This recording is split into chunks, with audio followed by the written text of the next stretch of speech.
New Yorkers for Constitutional Freedoms supports parental rights and opposes efforts to educate children on sexual matters from a secular leftist perspective. Accordingly, we oppose the mandatory sex education bill.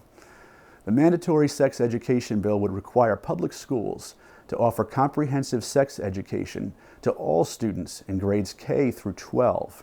The bill would require the Commissioner of the New York State Education Department to create a comprehensive sexuality education program in accordance with national standards. The mandatory sex education bill is problematic in many ways, including the following. First, there is no such thing as age-appropriate sex education for children in kindergarten and in the primary grades.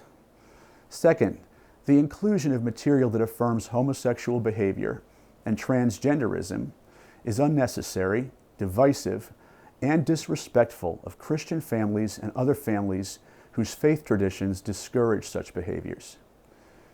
Third, this bill does not require the use of a risk avoidance or abstinence-based approach to sex education. In fact, such an approach is not even mentioned in the bill's text.